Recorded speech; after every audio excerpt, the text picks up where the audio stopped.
ಇದು ನೋಡಿ ರಾಮ ಮಂದಿರದ ದ್ವಾರ, ಚಿನ್ನದ ದ್ವಾರ. ಇಂಥ 18 ದ್ವಾರಗಳಿರುತ್ತೆ. ಒಟ್ಟು 44 ದ್ವಾರಗಳ ಪೈಕಿ 18 ದ್ವಾರಗಳು ಚಿನ್ನ ಲೇಪಿತವಾಗಿರುತ್ತೆ. ಈ ದ್ವಾರದ ಎಕ್ಸ್ಕ್ಲೂಸಿವ್ ಫೋಟೋ ನೀವೀಗ ಗಮನಿಸ್ತಾ ಇದ್ದೀರಿ. ಇದು ಎಕ್ಸ್ಕ್ಲೂಸಿವ್ ಫೋಟೋ ನೋಡಿ. ಇವತ್ತು ರಿಪಬ್ಲಿಕ್ ಕನ್ನಡದಲ್ಲಿ ಮೊಟ್ಟ ಮೊದಲ ಬಾರಿಗೆ ಈ ಎಕ್ಸ್ಕ್ಲೂಸಿವ್ ಫೋಟೋವನ್ನು ನಿಮಗೆ ತೋರಿಸ್ತಾ ಇದ್ದೀವಿ. ಇದಕ್ಕೆ, ಈ ದ್ವಾರಕ್ಕೆ, ಈ ಬಾಗಿಲಿಗೆ 4 ರಿಂದ 5 kg ಚಿನ್ನವನ್ನು ಬಳಸಲಾಗಿದೆ. 4 ರಿಂದ 5 kg ಚಿನ್ನ. ಒಟ್ಟು 18 ಬಾಗಿಲುಗಳಿರುತ್ತೆ. ಒಂದು ಬಾಗಿಲಿನ ಸ್ಯಾಂಪಲ್ ನಾವು ನಿಮಗೆ ತೋರಿಸಿದ್ದೀವಿ. ಅಂದರೆ ಚಿನ್ನದ ಬಾಗಿಲು 18, ಒಟ್ಟು 44 ಬಾಗಿಲುಗಳಿರುತ್ತೆ. ನೋಡಿ ಯಾವ ರೀತಿ ಇದೆ ಈ ಬಾಗಿಲು, ಗಮನಿಸಬೇಕು. ಸ್ವರ್ಣ ದ್ವಾರದಲ್ಲಿ ಸೊಂಡಿಲು ಎತ್ತಿರುವ ಆನೆಗಳನ್ನು ನೀವು ಗಮನಿಸ್ತಾ ಇದ್ದೀರಿ. ಆ ನಂತರ ಅತ್ಯಂತ ಆಕರ್ಷಕವಾಗಿ ಚಿನ್ನದಲ್ಲಿಯೇ ಕೆತ್ತನೆ ಮಾಡಲಾಗಿದೆ. ಎಲ್ಲವೂ ಕೂಡ ಚಿನ್ನದಲ್ಲಿಯೇ ಕೆತ್ತನೆ ಮಾಡಲಾಗಿದೆ. ಮೇಲ್ಭಾಗದ ಎಡ ಮತ್ತು ಬಲಕ್ಕೆ 2 ಶಿಲಾಬಾಲಿಕೆಯರನ್ನು ನೀವು ಗಮನಿಸಬಹುದು. ಕೈ ಮುಗಿದಂತೆ ಕೆತ್ತನೆ ಮಾಡಲಾಗಿರುವ ಶಿಲಾಬಾಲಿಕೆಯರು. ಇದು ಚಿನ್ನದ ದ್ವಾರ. 4 ರಿಂದ 5 kg ಚಿನ್ನ ಬಳಸಲಾಗಿದೆ. ಇಂಥ 18 ಚಿನ್ನದ ಬಾಗಿಲುಗಳಿರುತ್ತೆ.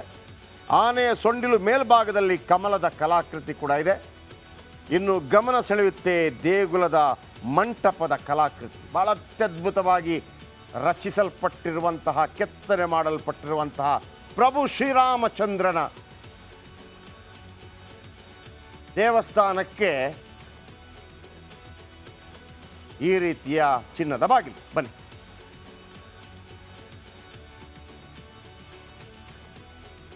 ಓಕೆ, ಇದನ್ನು ಗಮನಿಸ್ತಾ ಇದ್ದೀರಿ.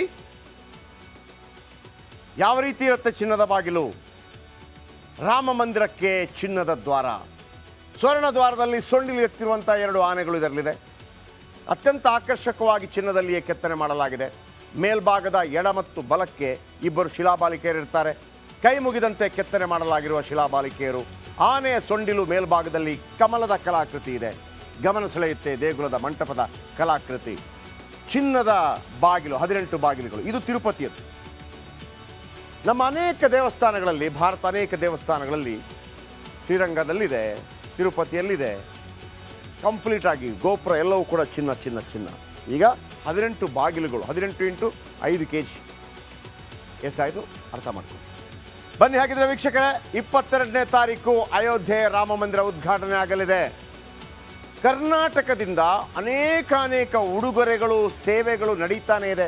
ಅಲ್ಲಿ ಒಟ್ಟು ಗ್ರಾನೇಟ್ 15,000 ಗ್ರಾನೇಟ್ಗಳ ಪೈಕಿ 11,000 ಗ್ರಾನೇಟ್ ನಮ್ಮ ಕರ್ನಾಟಕದ್ದು.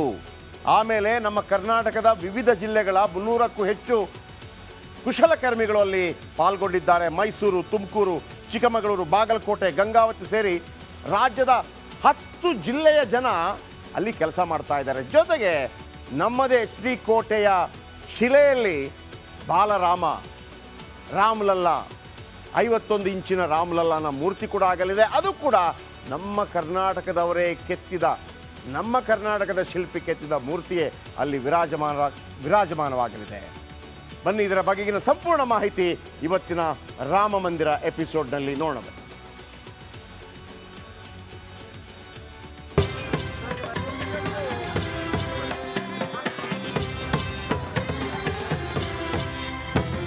ಶ್ರೀರಾಮನ ಮಂದಿರ ಕಾರ್ಯಕ್ಕೆ ಕರ್ನಾಟಕದ ಕೊಡುಗೆ ಅಷ್ಟಿಷ್ಟಲ್ಲ. ಕರುನಾಡಿಗೆ ರಾಮನ ನಂಟಿರುವಂತೆಯೇ ಅಯೋಧ್ಯೆಯಲ್ಲಿ ನಿರ್ಮಾಣವಾಗುತ್ತಿರುವ ಮಂದಿರಕ್ಕೂ ಇದೆ. ನಿರ್ಮಾಣಕ್ಕೆ ಬೇಕಾದ ಕಲ್ಲು, ಕಾರ್ಮಿಕರು ಸೇರಿ ಮಂದಿರ ನಿರ್ಮಾಣದ ಜವಾಬ್ದಾರಿಯನ್ನ ಕರ್ನಾಟಕದವರೇ ಹೊತ್ತಿದ್ದಾರೆ.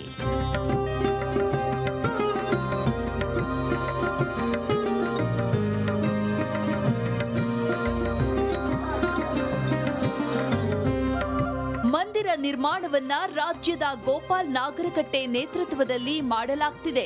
ರಾಮ ಭಕ್ತಿನೇ ಇಡೀ ದೇಶದಲ್ಲಿ ಪರಿವರ್ತನೆ ಬರಲಿಕ್ಕೆ ಕಾರಣವಾಗಿದೆ. ರಾಮ ಭಕ್ತಿನೇ ದೇಶದಲ್ಲಿ ರಾಜಕೀಯ ಪರಿವರ್ತನೆಯೂ ತಂದಿದೆ.